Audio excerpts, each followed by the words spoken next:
You rinse out the bottle. You check the little triangle stamped on the bottom.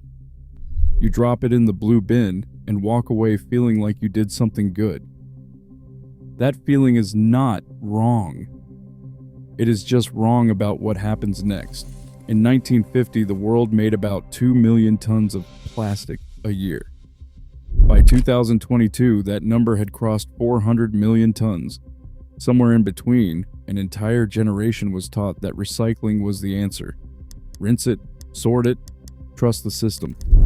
But that specific bottle you just tossed in has a real chance of never being recycled at all. And the industry that built that trust knew this long before you were born. There is a myth buried inside your recycling bin, and there is a forestry school in a city most people cannot find, on a map that just found what that industry never wanted found. Here's the part almost nobody was told. Starting in the 1970s and 80s, the plastics industry began stamping products with a symbol you have seen 1,000 times. 3 chasing arrows, folded into a triangle, with a number in the middle. It looks exactly like the universal recycling symbol. It was designed to look that way. But that number, 1 through 7, does not mean a product is recyclable. It is a resin code, a way of sorting plastic types. And here is the problem. Most municipal recycling programs on Earth can only actually process codes 1 and 2. The rest, the vast majority of what gets stamped with that reassuring little triangle, was functionally never going anywhere but a landfill or an incinerator. The numbers back this up in a way that is hard to argue with. A landmark 2018 study in Science Advances found that only about 9% of all plastic ever produced has actually been recycled. The OECD confirmed the pattern in 2022, reporting that roughly 19% of plastic waste gets incinerated and nearly half ends up buried in landfills, with recycling stuck under 10% globally. An NPR and PBS frontline investigation called Plastic Wars, published in 2020, went further. It reported that industry insiders acknowledged internally for decades that widespread plastic recycling was never going to be economically viable at scale, even while public recycling campaigns kept running. Imagine if car companies spent 50 years telling you every vehicle they sold was fully recyclable, while knowing internally that only 1 in 10 ever would be. That is not a hypothetical marketing failure. That is the exact system stamped onto the bottom of your water bottle. For half a century, the public did their part, rinsed, sorted, believed, and the plastic kept piling up anyway, because the system was never built to actually solve the problem. It was built to look like it was solving the problem, while production quietly kept climbing. So why did nobody just replace the plastic instead of pretending to recycle it? The honest answer is not that scientists never tried. Alternatives have existed for years. The problem is that none of them ever had a real shot, because cheap virgin oil-based plastic never faced any genuine competitive pressure to fund something better. Take PLA, a corn-based plastic. It sounds promising until you look closer. It only breaks down in industrial composting facilities running above 58 degrees Celsius, which most cities do not have. It is mechanically weak compared to conventional plastic, and it competes directly with farmland that could otherwise grow food. PHA is a step up biologically. It biodegrades far more completely, even in natural environments. But it is produced through a slow bacterial process that makes it several times more expensive than regular plastic, which kept it locked out of mass production. Starch-based plastics look cheap and biodegradable on paper, but they dissolve in water, which rules out an enormous range of everyday products.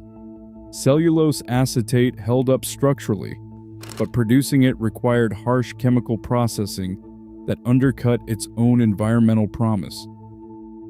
Underneath every one of these failed attempts sat the same unsolved chemistry problem. Plant cellulose is naturally strong, but nobody had figured out how to break it down and rebuild it into a true plastic substitute without relying on heavy chemical processing or sacrificing performance. Every workaround meant giving something up: strength, cost, biodegradability, or practicality. Pick one, lose the others. That gap sat untouched for decades, not because it was unsolvable, but because there was no financial incentive strong enough to solve it.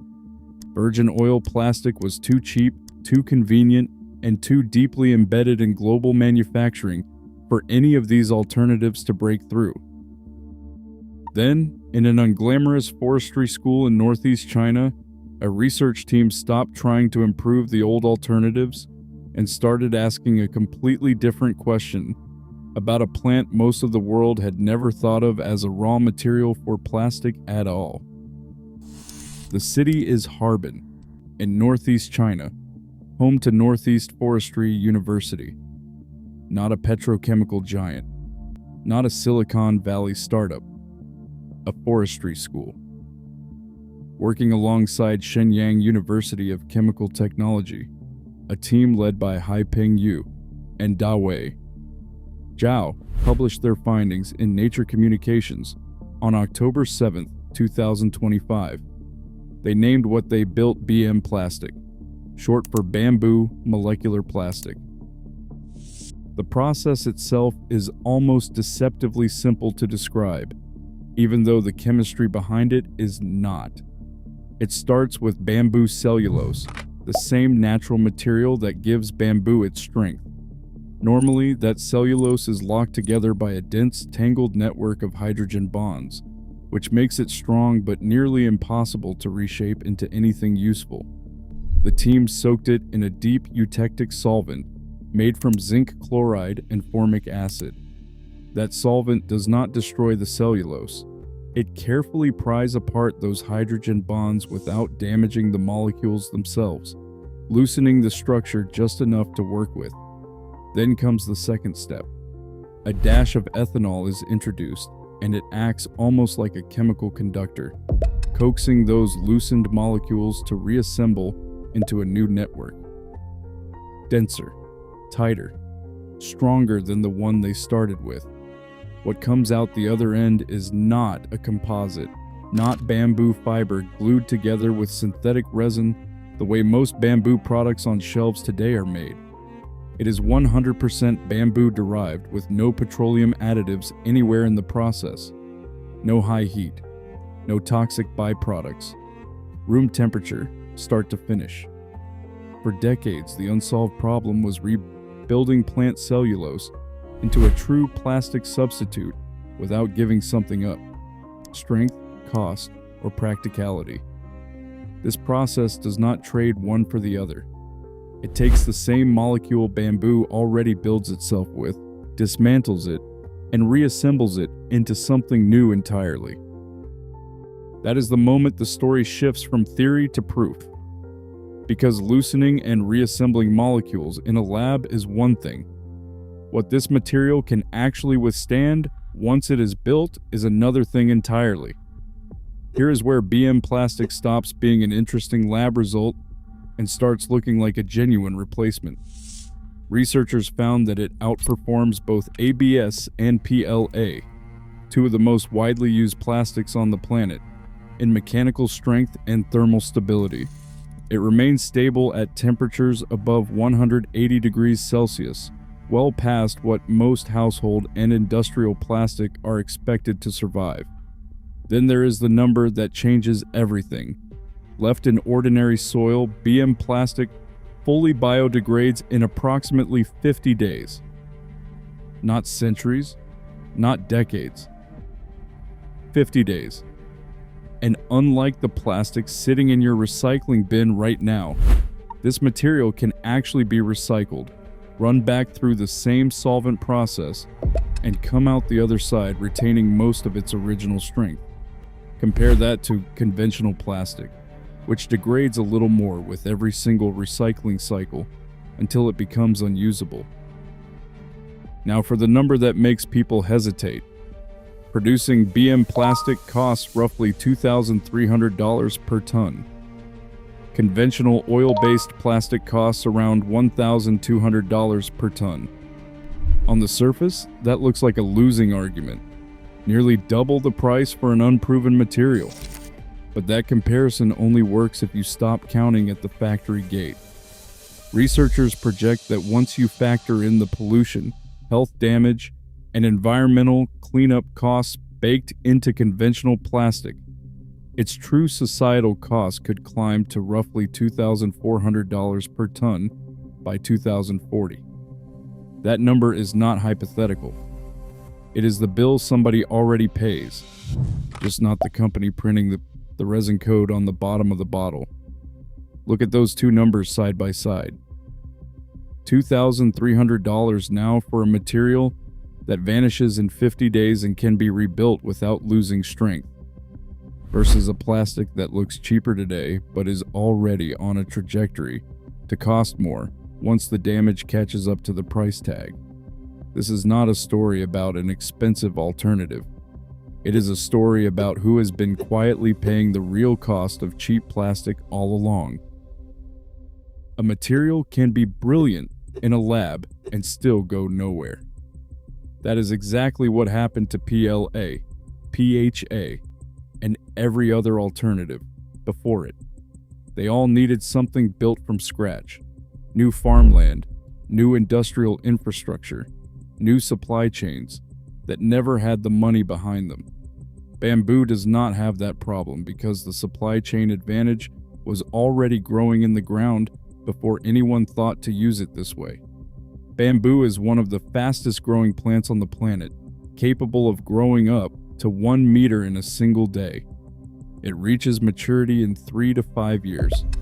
Compare that to pine, the backbone of traditional timber and paper industries, which takes 25 to 30 years to reach the same point.